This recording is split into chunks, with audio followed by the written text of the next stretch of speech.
वर्ष 2026 के मध्य तक सेबी ने के पास 3 लाख करोड़ की पूंजी जुटाने के लिए 236 मैन बोर्ड आईपीओ प्रस्ताव में कतार में थे।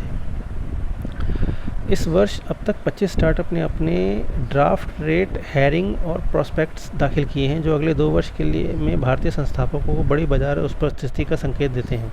2025 में 18 न्यू एज टेक कंपनियों ने सार्वजनिक होकर 41,000 करोड़ से ज़्यादा की धनराशि जुटाई। देश में डीमैट खातों की संख्या 20 करोड़ के आंकड़ों को पार कर गई है। 2020 के बाद से व्यक्तिगत निवेशकों की इक्विटी बाजार में हिस्सेदारी 5 गुना बढ़कर 18.5% हो चुकी है। शुरुआती सप्ताह में 2026 में वैश्विक अनिश्चितताओं के कारण बाजार में थोड़ी सतर्कता देखी गई और निवेशकों का रवैया व्यवहारिक हुआ है। अब सार्वजनिक निवेशक केवल कंपनी के अतीत के प्रदर्शन को नहीं बल्कि भविष्य की दिशा और इरादों को परख रहे हैं। भारत में पंजीकृत लगभग 2 लाख DPIIT स्टार्टअप्स में से 0.07% से भी कम यानी कि 150 से भी कम कंपनियां शेयर बाजार में सूचीबद्ध हो पाई हैं।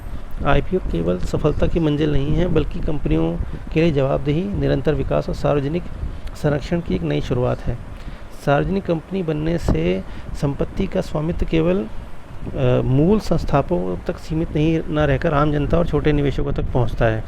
धीरूभाई अंबानी, रतन टाटा जैसे दूरदर्शी उद्योगपतियों ने छोटे रिटेल निवेशकों के लाभ और दीर्घकालिक संपत्ति निर्माण के लिए हमेशा आईपीओ को ही प्राथमिकता दी है। वित्तीय वर्ष 2025 में भारतीय कंपनियों ने ESOP योजनाओं पर 15,000 करोड़ रुपए खर्च किए, जो सालाना दर से 30% की वृद्धि दिखाता है। फ्लिपकार्ट और एनवीडिया जैसी कंपनियां उदाहरण हैं जो इक्विटी शेयरिंग से ज़मीनी स्तर के कर्मचारियों और इंजीनियरों को करोड़पति बना चुकी हैं। एक सफल व्यवसाय का मुख्य उद्देश्य केवल शेयरधारकों को रिटर्न देना नहीं बल्कि कर्मचारी और समाज और कंपनी के हिस्सेदार या मालिक बनाना है।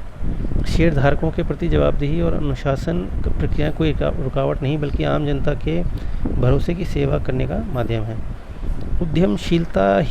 उद्यमशीलता की असली सार्थकता केवल अपनी संपत्ति के लिए काम करना नहीं बल्कि व्यापक स्तर पर समाज और राष्ट्र के निर्माण में योगदान देने से होती है। जय हिंद, जय भारत।